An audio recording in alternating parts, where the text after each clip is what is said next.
Hello everyone and welcome to a very nice game with a lot of twists from the 2018 World Rapid Championship for women. It's a game between Grandmaster Wenjun and Grandmaster Kateryna Lagno. It's always interesting when I watch the official broadcast. Miroshnichenko always calls it the women's section and the open section, even though there are no women playing in the open section. So it basically is the women's section and the men's section. Yeah, I have no idea. A lot of people have asked me this, why Qe2 is not playing. I really don't know. Maybe she's just caught up in her studies, or not really sure. One of the games that I was hoping to show you, it's also from this women's section, is Muzychuk versus Wenjun, but their game was a pretty equal trade-off, and they quickly went into a rook's endgame, which was equal, and then Muzychuk just blundered the game. But yeah, I was very looking forward to that one, as Anna did not play in the previous World Rapid and Blitz Championship due to her protest, and Wenjun won the 2017 World Rapid Championship, so she is the defending champion. But yeah, it was. I will put a link to that game in the description below if you just want to check it out. Here she faces Kateryna Lagno, and she opens with d4. And I would just like to thank everyone for sending me so many photos and videos for the 2019 subscribers video. It's really going to be awesome. If you have any ideas in ways to improve it, also there is an email in the description below. Aside from the photos and videos, feel free to send me your suggestions as well. d6, we have knight to f3, knight to f6, the Indian game, g3 and g6, bishop to g2, bishop to g7, and they both castle. So now everything is set, a nice symmetrical position. We can start the game. Rook to e1, knight b to d7, going for e5, that's central thrust, e4 and e5, and this is a pretty standard position. It was reached many times in between a lot of different players. I think this e4, even there's a game between Grishuk and Kramnik which ended in a draw. e5, knight to c3, c6, and now comes a4. Rook to e8, black simply develops, h3, queen to c7, and now comes a5. And this is still a position that was reached plenty of times amongst many players. E captures on d4, knight captures on d4, and now comes knight to c5, putting pressure against that e4 pawn. Bishop to f4, an excellent square for the bishop, and this is why it's such a wonderful position that was also reached many times before. And every time this bishop to f4 is played, pinning this d6 pawn, you don't want to allow this this x-ray between the bishop and the queen. And knight to h5. This was played in this game, but it was also played in every other game where bishop to f4 was played. Perhaps not every other, but in a lot of games. There was a most notable game is between Alexander Zubov and Gu Xiaoming from the 2016 Sunway Sieges tournament, where this exact same sequence of moves was used. And of course you want to kick that bishop away. You don't want to allow it to stay there. It can either maybe go e3, c1, d2, maybe even g5, but not really. So feel free to pause the video here and try to find why it doesn't work. It's basically a blunder, this knight to h5 move, but everyone always plays it. But feel free to pause the video and find out why it wasn't played. For those of you who were able to do it, congratulations, you are once again an excellent exploiter of knight under rim moves. And for those of you who just want to enjoy the show, knight d to b5. What a nice idea. So what's the idea behind it? Can you just pick up this knight?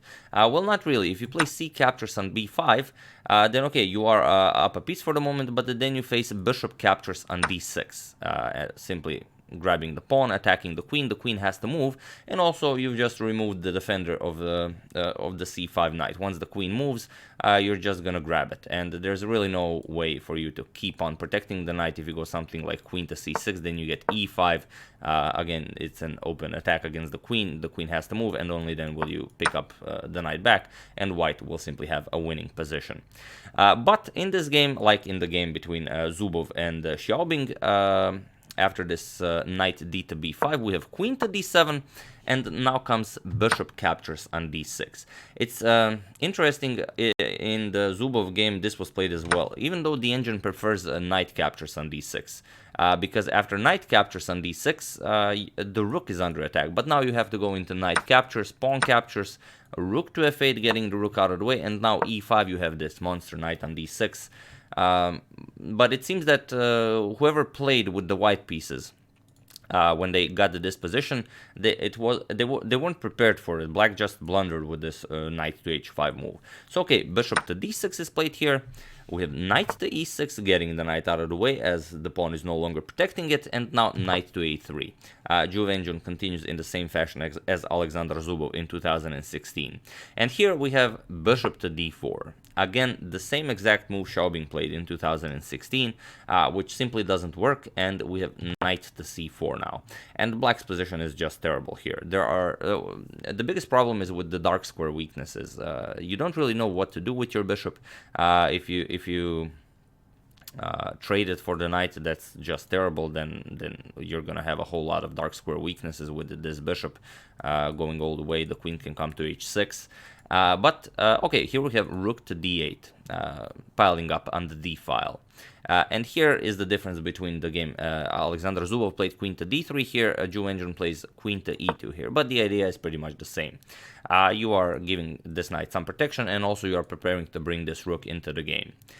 We have knight to g5, and now comes g4, attacking the knight on h5. Also, rook 8 to d1 immediately was also a possibility.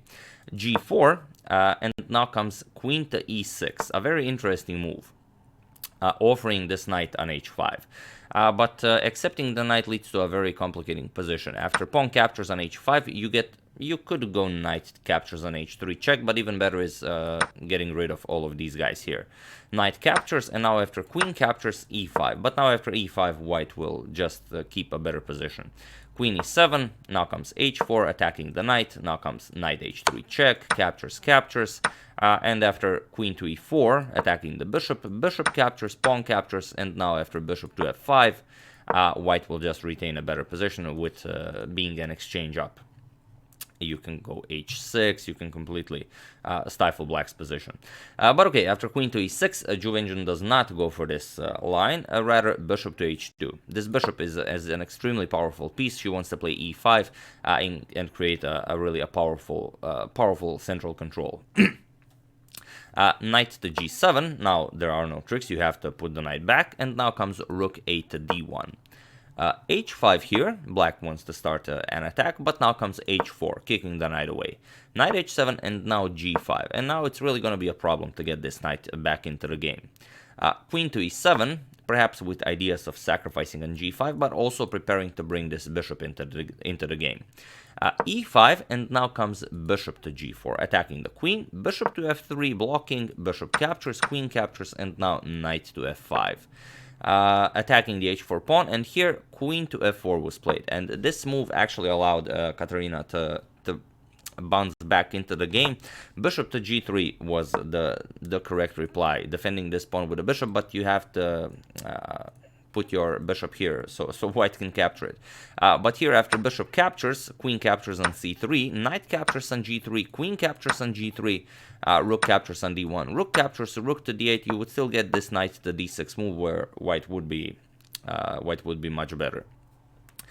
In the game, this pawn is protected by playing queen to f4, but here Kateryna does not continue with the best move. She played bishop captures on c3 immediately, but the proper defense is actually queen to b4.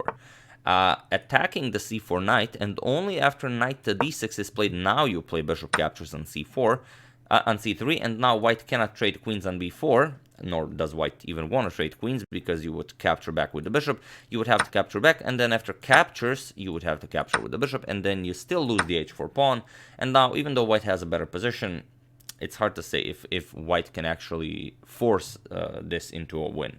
So this was the one moment in the game where after that knight to h5 mistake in the beginning, Kateryna really had a chance to bounce back. But after queen to f4, bishop captures on c3 was played, we have b captures, and now we have an exchange here. Rook captures, rook to d8, and now not exchanging in the final pair of rooks, but knight to d6 now. And okay, queen to e6, we have rook to d3, and now comes knight captures on d6. Pawn captures on d6, black had to make these exchanges to try and bring the knight back into the game. Knight to f8, and now comes rook to e3, attacking the queen. Queen to d5, and now comes queen to f6. And here, as you can see, it is very, very difficult for black. Bishop to e5 is the threat, and this will result in queen to g7 checkmate. It doesn't matter, knight to e6 can come to defend, but you can always simply remove the defender by capturing the knight with the rook. So here black tried a series of checks. Rook to d1 check, king g2, queen to d5 check, king to f1. Now, okay, if you go back to d1, white can simply block with the rook. So queen to c4 check. We have king to g1, and now comes queen to g4 check. Bishop to g3, and now rook to d7. And okay, now there's no danger of bishop to e5 since the bishop is pinned, but there is another very nice move for white. Feel free to pause the video here. It's a forced checkmate in 7 with best defense, but only the first move is relevant. So feel free to do it. I will give you a couple of seconds. For those of you who were able to do it, congratulations, you have just found a very nice checkmate in 7. And for those of you who just want to enjoy the show, rook to e8. A wonderful move that whatever black does ends terribly for black. And there's no way around it. Let's say you just play a silly move, let's say you play c5, just so you know what the threat is. Rook captures on f8 is the threat. King captures, queen to h8, this will be checkmate as the pawn is controlling the e7 square. But in the game, of course, Kateryna saw that this was not possible, so she tried queen d1 check, but after king to h2, there are no more checks, so there's no point in trying anything here. You're just gonna lose the game. You can't eliminate this pawn because the bishop also controls this, so there is no move to make here. You can I said it's a mate in 7 because you can now start you know, playing silly moves, but it's really just a forced resign in 2. So yeah, that's the game. I really do hope you enjoyed it. It's really a wonderful game, and especially since there were so many games up until that position where bishop to f4 was met with knight to h5. Really, I mean, such an exciting move, you know, to happen so many times, and every time white countered it with knight d to b5. So if this happens to you, you know, just go knight db5. You're gonna win a very nice game.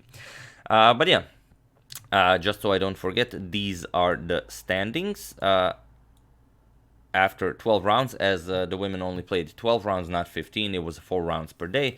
Wenjun won first place, as you can see, with 10 points, the only one with 10 out of 12. Then we have a couple of them with 9, and then you have Muzychuk with 8.5. She lost to Wenjun, so if she hadn't, perhaps, yeah, I mean, if she won against Wenjun, perhaps she would now be on a 9.5 and would have won this tournament.